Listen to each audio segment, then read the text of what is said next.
a way so that the substituent gets the least position. Now you have to give the number to the carbon, okay, in that way so that each substituent get the least position number. ये हम जब nomenclature करेंगे जब आपको समझ में आएगा. Third most important is that the preference. हमें किसको प्रेफरेंस देनी है, हमें किसको नंबरिंग कम देनी है, उस फेज में आपको सबसे पहले याद रखना है कि फंक्शनल ग्रुप को आपको सबसे कम नंबरिंग देनी है. Then you must need to remember, उसके बाद आप डबल बॉन्ड को ध्यान देंगे, फिर ट्रिपल बॉन्ड को, फिर हेलोजन को, और लास्ट में एल्काइल पार्ट जो होता है उसको आपने जो है ध्यान से नंबरिंग देनी है. तो सबसे पहले प्रेफरेंस जो देनी है आपको, किसको देनी है, फंक्शनल ग्रुप को प्रेफरेंस देनी है. देखो मान लो क्लास के अंदर भी आपको पता है कि जब भी इंस्पेक्शन वगैरह होता है तो क्या होता है, अच्छे बच्चों को हम आगे बैठा देते हैं, है ना.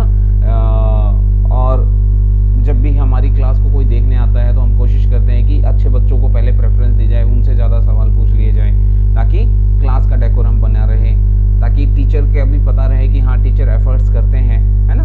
तो और जो बच्चे बहुत ज़्यादा परेशान कर रहे हैं तो हम उनको, देखो टीचर के लिए तो सभी बच्चे बराबर होते हैं, लेकिन कुछ बच्चे ही गड़बड़ करना चाहें तो टीचर को भी फिर प्रेफरेंस ऑर्डर बनाना पड़ता है. ठीक है, तो यही चीज़ यहाँ पर भी आपको ध्यान रखनी है कि हमें प्रेफरेंस किसको सबसे पहले देनी है. प्रेफरेंस फंक्शनल ग्रुप को सबसे पहले देनी है, क्योंकि फंक्शनल ग्रुप क्या होते हैं, वो मोलिक्यूल्स होते हैं या वो ग्रुप ऑफ एटम होते हैं, एटम्स होते हैं या ग्रुप ऑफ एटम होते हैं, जो पूरे कंपाउंड की प्रॉपर्टीज को डिसाइड करते हैं. तो ऑब्वियसली इनको प्रेफरेंस हम देंगे.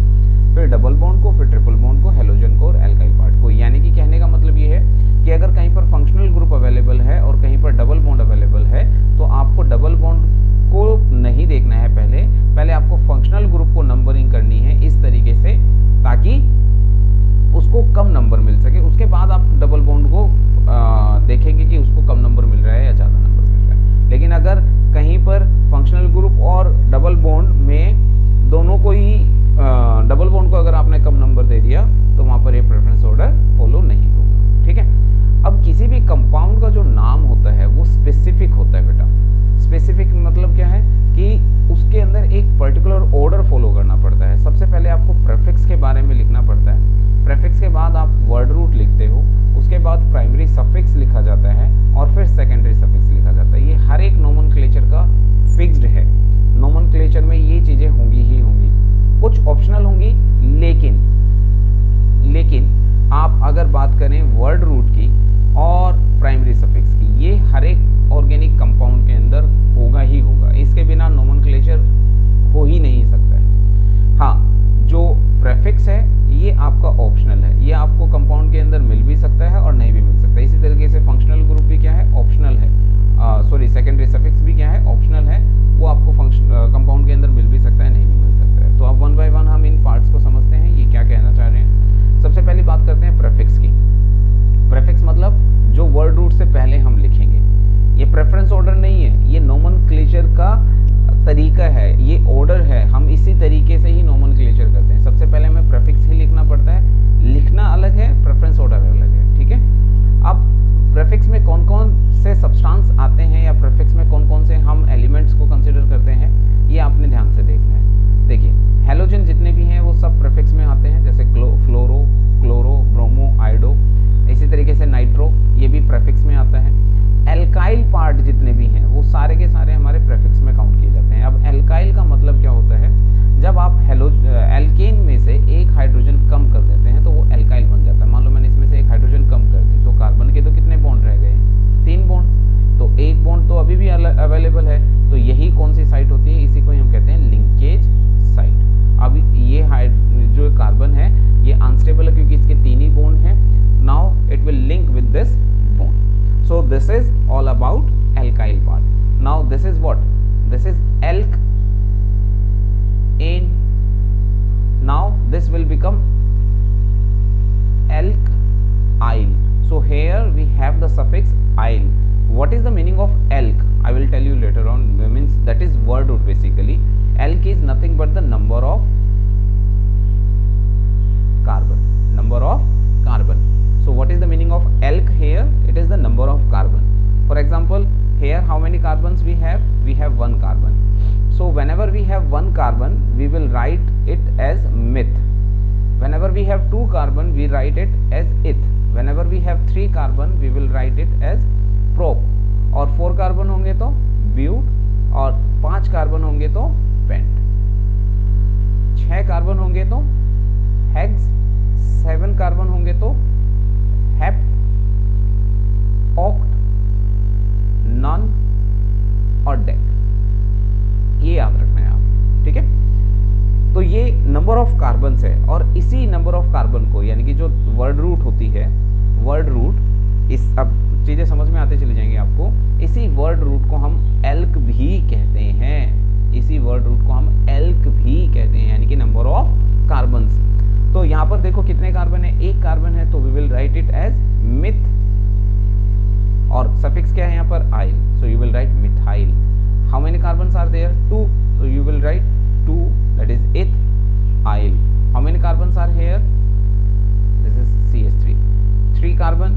Now you have PROP, propyl, and this is isopropyl.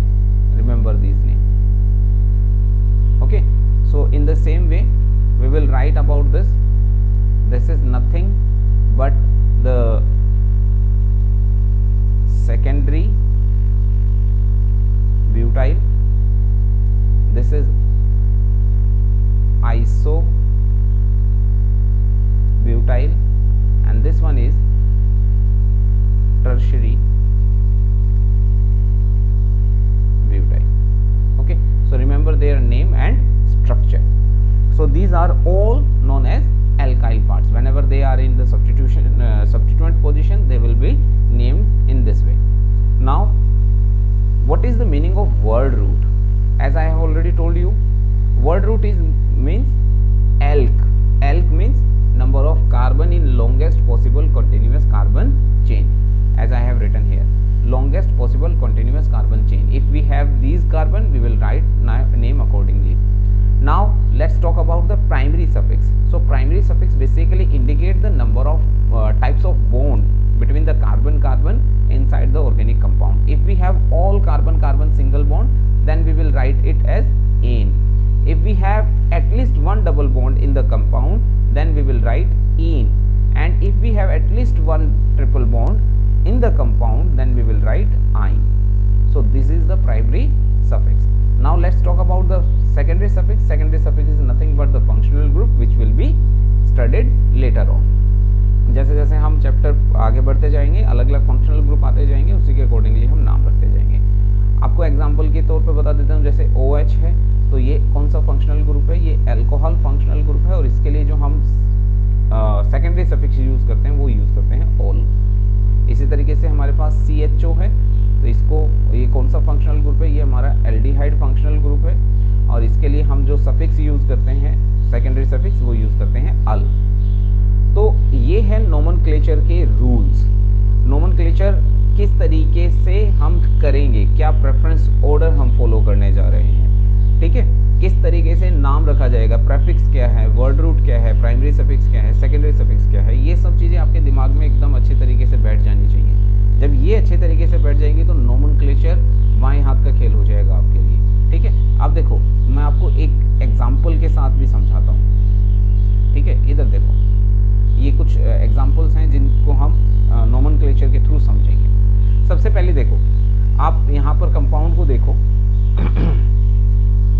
पहला जो कंपाउंड है, कंपाउंड नंबर 1, कंपाउंड नंबर 1 में अगर आप देखोगे थोड़ा ध्यान से, तो यहाँ पर सबसे पहला काम क्या था हमारा, select the longest possible continuous carbon chain. तो यहाँ पर longest possible continuous carbon chain 3 carbon की, बिल्कुल साफ साफ दिखाई दे रहे हैं। अब हम नंबरिंग करेंगे। सेकंड क्या था कि numbering in such a way so that the substituent get the least position. अब यहाँ पर हमारे पास ये सब्स्टिट्यूएंट है, जैसे ब्रोमो, अब इसको हमें कम नंबर देना है, तो हम काउंटिंग यहाँ से स्टार्ट करेंगे, 1 2 3।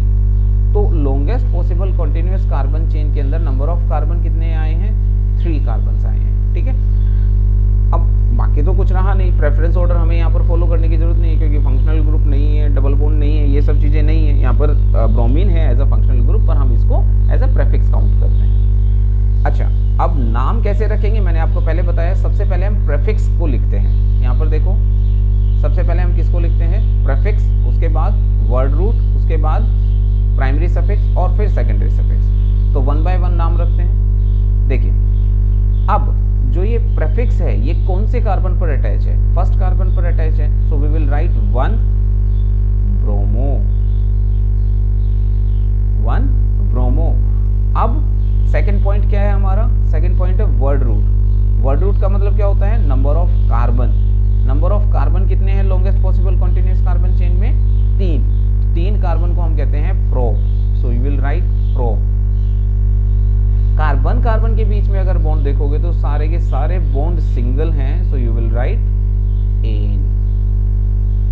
तो पूरा नाम जो है वो प्रॉपरली डिवाइडेड है, ध्यान से देखोगे आपको सारी चीजें डिवाइडेड दिखाई देगी। देखो ये 1 ब्रोमो, ये 1 ब्रोमो क्या है, प्रेफिक्स है ना। प्रोप क्या है यहाँ पर, ये वर्ड रूट है, और एन यहाँ पर क्या है, ये हमारा प्राइमरी सफिक्स है। ठीक है, इस तरीके से बहुत सारे एग्जाम्पल हम ट्राई करेंगे इस वीडियो में। सिर्फ इतना ही, आप खुद भी एग्जाम्पल ट्राई कर सकते हैं, और अगर आपको कोई भी डाउट आए तो आप कमेंट बॉक्स में मुझसे पूछ सकते हैं। ठीक है, और ये जितना भी कंटेंट मैंने आपको लिखवाया है, आपसे रिक्वेस्ट है कि इसको प्रॉपरली कॉपी में नोट डाउन करें, अच्छे से समझें और चीज़ों को सीखते जाएं। धन्यवाद।